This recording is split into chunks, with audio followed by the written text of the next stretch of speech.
Hi అండి. అందరూ బాగున్నారండి? నేను బాగున్నానండి. మా మామ కూతురికి అన్నది బాలింతరాలకు వంట అండి.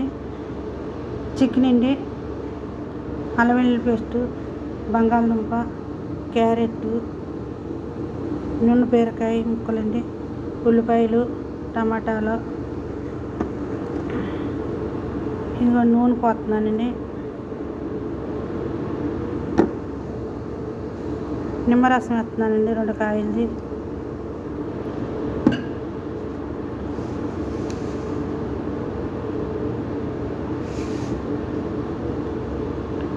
సాల్ట్ వేస్తున్నానండి.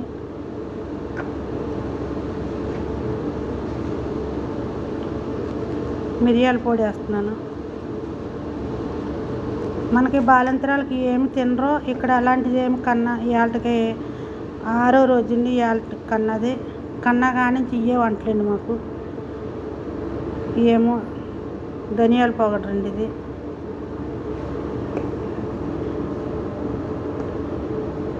ఇదేమో గరం మసాలా పౌడర్ అండి.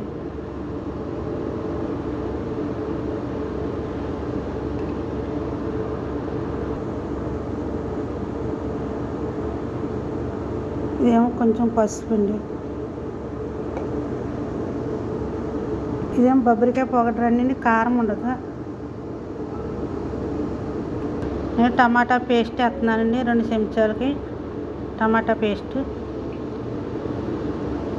ఇదంతా మిక్సింగ్ కలిపేస్తున్నాను. ఇవన్నీ ఇలాగా కలిపేసాను. దీంట్లో ఇప్పుడు గ్లాసు నీళ్ళు వేస్తాను. నీళ్ళు వేసి పొయ్యి మీద పెడతాను. ఇక గ్లాసు నీళ్ళు వేస్తున్నాను. దీన్ని మగ్గబెట్టే పని ఏమి ఉండదు. దీని పలంగానే పొయ్యి మీద పెడితే అండి కూరలాగా ఉడికిపోతుంది.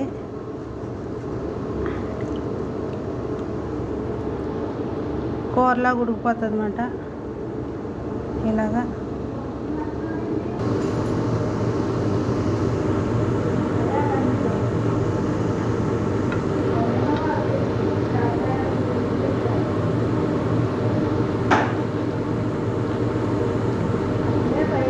అయిపోయిందండి కూర. ఈ బాలింతరాలకి ఈ కూర ఇంతేనండి. ఇందులో రొట్టె నంచుకుని తింటుంది. అన్నం తిందో రొట్టె నంచుకుని తింటుంది. ఏరానికి పోసుకొని అది నంచుకుని తింటుందండి. ఇక్కడ కోయిట్లో చూసారా బాలింతరాలు గుమ్మడికాయ తింటుంది, వంకాయ తింటుంది. మొత్తం ఇవన్నీ మనకు తినరు.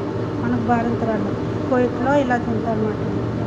సరే అండి, ఈరోజు కోయిట్లో బాలింతరాలు ఏం తింటుందో వంట చూపించాను. సరే అండి, మీకు నచ్చితే కనుక లైక్ చేసుకోండి, షేర్ చేసుకోండి, సబ్స్క్రైబ్ మాత్రం చేసుకుంటూ మర్చిపోతూ ఉంటానండి. ఓకే అండి, బాయ్ అండి. నూనె ఎక్కువ వేయకూడదు, నూనె తక్కువ వేసి వండానండి.